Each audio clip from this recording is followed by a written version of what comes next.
अस्सलामुअलैकुम and good morning my dear brother and sisters. मैं उम्मीद करता हूं कि आप सब लोग खैरियत से होंगे। अच्छा दोस्तों, बात यह है कि अगर आप लोग जर्मन लैंग्वेज सीखना चाहते हैं या आप मतलब कि आपको मुश्किल पेश आ रही है कि जर्मन लैंग्वेज की कुछ चीज़ आपको समझ नहीं आ रही, ठीक है। और मैं अब आपको इस बात की यकीन दिलाता हूं कि अब आपको लिए जर्मन ज़ुबान सीखना बहुत आसान हो जाएगा, ठीक है। ओके, मैं यहाँ पे हमारा जर्मनी में अपना स्कूल भी है, हम स्टूडेंट्स को जर्मन ऑनलाइन भी सिखाते हैं, ठीक है। और इस चैनल के ऊपर भी बाय द वे मैं आपको यहाँ पे कहूँगा कि आपको जो लेसन है वो अपलोड किए जा रहे हैं। और कल जो है लेसन नंबर 56 और 57 जो लेसन है वो कल हमने अपलोड किया है, ठीक है। और तरतीब के साथ एक हमने एक प्लेलिस्ट बना के रख छोड़ी है, ठीक है। उसमें आप आ आइन से लेके बे आइंस तक एक कंप्लीट जर्मन कोर्स आप सीख सकते हैं। वो लेसन मैंने आपको कहा था कि 100 लेसन, अभी 57 लेसन हुए हैं और हमारा तकरीबन बे आइंस के करीब करीब हमारा सिलेबस मुकम्मल होने वाला है, ठीक है। ओके, सही है। मैं आपको यहाँ पे बता दूं, हमारा जो 100 डेज का जो प्रोग्राम है, ठीक है, वो जो हमने प्लेलिस्ट बनाई है उसका नाम भी हमने 100 डेज के प्रोग्राम नाम से रखा है, ठीक है। ओके। और वो प्लेलिस्ट बनाने का मकसद ये है कि हमारे लेसन कोई मिक्स अप ना हो जाए, ठीक है।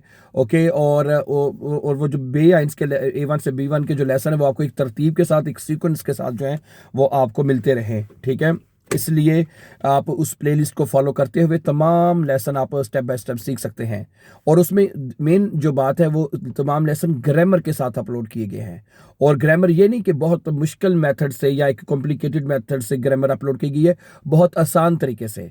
इसमें वो तमाम स्टूडेंट जिनकी तालीम कम है, जो कम पढ़े लिखे हैं, ओके, या किसी वजह से वो पढ़ नहीं सके या उनको इंग्लिश की वो इंग्लिश नहीं जानते, ठीक है, तो मैं यहाँ पे उनसे कहूँगा उनके लिए भी अब सीखना बहुत आसान हो जाएगा। सही है। मुझे हमें कुछ स्टूडेंट्स कहते हैं जी हमारे तो इतनी मैट्रिक है या प्राइमरी है या मिडिल तक हम पढ़े हैं, तो मैं उनको भी इस बात की गारंटी दे सकता हूँ। मैं उनको गारंटी दे सकता हूँ my dear brother and sisters कि वो भी अब बड़े आराम से जर्मन सीख सकते हैं। समझ आ रही बात आपको?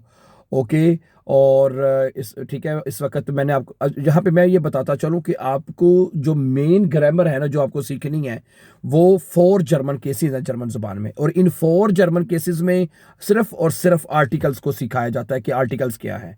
आपको मैं ये इस बात की बता दूं कि अगर आपको जर्मन जुबान के आर्टिकल्स के समझ आ गए, सिर्फ आर्टिकल्स के, ठीक है, आपकी तमाम समस्या हल होती जाएगी, तमाम समस्या हल होती जाएंगी।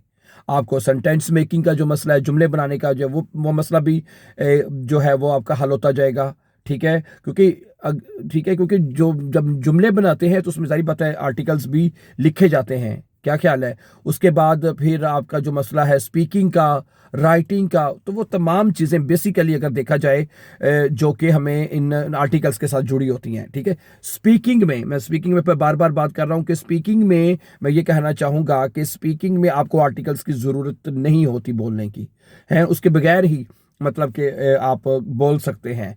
लेकिन जब आप खत लिखते हैं, ब्रीफ लिखते हैं या आपने वो लेजन फस्टेन करनी होती है, उसमें आपको इसकी जरूरत पड़ती है, आपको क्या नाम है, आर्टिकल्स की। क्या ख्याल है? और या ग्रामर की आपको जरूरत पड़ती है। तो बेसिकली अगर देखा जाए तो ये जो ग्रामर है वो मेन जो ग्रामर वो ये आर्टिकल्स के साथ ही है। समझा रही बात आपको?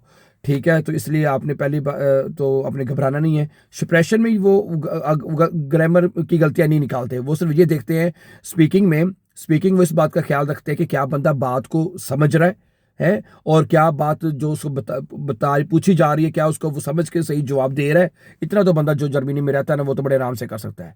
3 या 4 साल या 5 साल को अगर आपको हो गए तो आप बड़े आराम से स्पीकिंग में आपको कोई मसला नहीं। और बल्कि जब हमें स्टूडेंट्स हमारे पास पढ़ने के लिए आते हैं, हमसे बात करते हैं, तो हमें यही उनका यही बात होती है जी हम स्पीकिंग में हमेशा पास हो जाते हैं, विश्व प्रेशर में हमारे हमेशा पूरे नंबर आते हैं, उसमें कोई मसला नहीं है।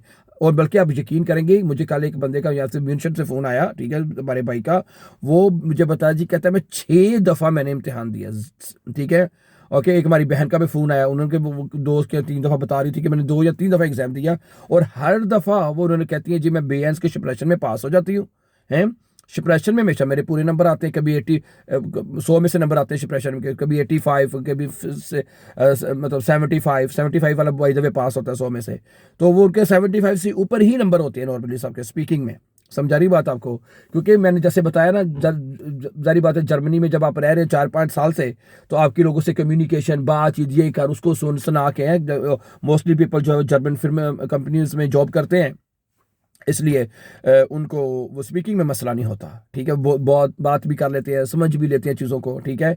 लेकिन जब वो एग्जाम के अंदर जाते हैं, ठीक है, वो इस कॉन्फिडेंस के साथ चले जाते हैं एग्जाम के, यार मेरी स्पीकिंग तो बहुत अच्छी है, मैं तो बात बहुत अच्छी करता हूँ। और अगला बंदा भी उनको बड़ा मोटिवेट कर रहा होता है कि भाई तुम तो बहुत अच्छा बोलते हो, हैं, तुम एग्जाम क्यों नहीं देते बेआइंस का। तो फिर जब जाके बेचारे एग्जाम में जाते हैं, और जब लेजन में और श्राइबन में ग्रामर की चीज़ें आती है, तो फिर वहाँ पे जाके वो कंफ्यूज हो जाते हैं और उनके लिए मुश्किल हो जाती है, my dear brother and sisters. सही है। तो ठीक है, अब आपने, ठीक है, मैं फिर यहाँ पे मैं भी हमेशा इस बात की हमेशा आपको मोटिवेशन दूंगा, ठीक है। अगर आपको जर्मन जुबान की ग्रामर मुश्किल लगती है, तो आप इस वजह से पीछे नहीं हटना। मैं आपको सीधी बात बता रहा हूँ, ठीक है। एक दफ़ा हमारी जो प्ले लिस्ट है उसको जाके फॉलो करें, ठीक है। उसमें डेली एक लेसन अपलोड, जैसे हमारे रोजाना के 4-5 डिफरेंट लेसन अपलोड होते हैं नॉर्मली, ठीक है। लेकिन जो ग्रामर का एक लेसन है वो अलहदा से अपलोड होता है, ठीक है, और उसको प्ले लिस्ट में डाल दिया जाता है, ठीक है। कल वाला लेसन अपलोड हो चुका है, 57 नंबर लेसन या 56, ठीक है। मेरा जेन में गिराव नहीं आ रहा, तो वो अभी प्ले लिस्ट में डालना है हमने, वो शाम तक चलो प्ले लिस्ट में भी डाल दिया जाएगा, ठीक है। और लेकिन ये आप यहाँ पे ये बात मैं आपको ये कहना चाहूंगा कि ये तमाम लेसन आपको स्टेप बाय स्टेप सीखने होंगे। फर्ज करें अगर आपने लेसन नंबर 5 से सीखना शुरू किया है, तो आपको वहां से समझ नहीं आएगी।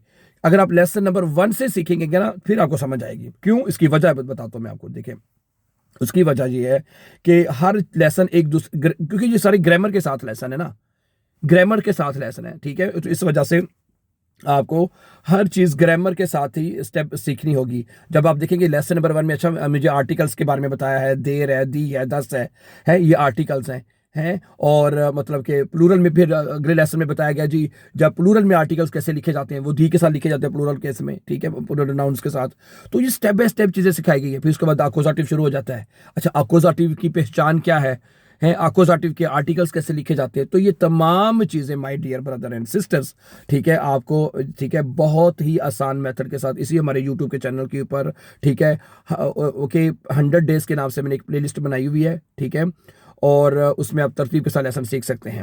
और इसके अलावा हमने इससे पहले भी एक प्लेलिस्ट बनाई थी, अगर आपको याद होगा, अगर आप हमें पुराने वॉच करने वाले हैं, तो 4 जर्मन केसेस के नाम से, उसमें सिर्फ ये 4 जर्मन केसेस अपलोड किए गए हैं। उसमें एक चीज़ रह गई थी कि सेंटेंस मेकिंग नहीं थी उसमें सेंटेंस मेकिंग। लेकिन अब ये जो हम दोबारा 4 जर्मन केसेस करवा रहे हैं, इसमें तमाम चीज़ें, सेंटेंस मेकिंग आपके हो गए, नेबनजार्ट्स हो गए, ये तमाम चीज़ें इसमें आपको सिखाई जा रहे हैं, ठीक है। तो मुझे उम्मीद है कि आप इसको सीखने की कोशिश करेंगे। आपको किसी भी किस्म की हेल्प की जरूरत हो, आप हमें लिख सकते हैं, कमेंट में लिखें अपनी जो किसी चीज़ की समझ नहीं आ रही, मुश्किल आपको पेश आ रही है, तो हमारी टीम हमें बताती है कि जिस स्टूडेंट्स को इस बात की नहीं समझ आ रही, उस बात को एक्सप्लेन किया जाए, ठीक है।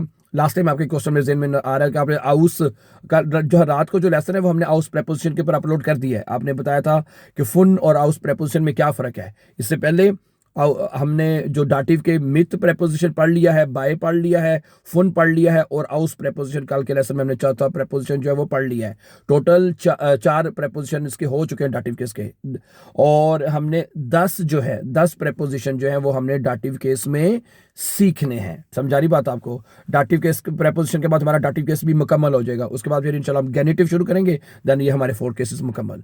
और ठीक है, और इसमें आपको तमाम चीज़ें जो हैं वो सिखा दी गई हैं, सेंटेंस मेकिंग, नेबनजार्ट्स, यही चीज़ें नॉर्मली आपको बेएंड्स में सीखनी होती है, my dear brother and sister. So thank you, so thank you very much for watching, and before going place or upcoming important videos, don't forget to subscribe. Have a nice time and take care, dear friends.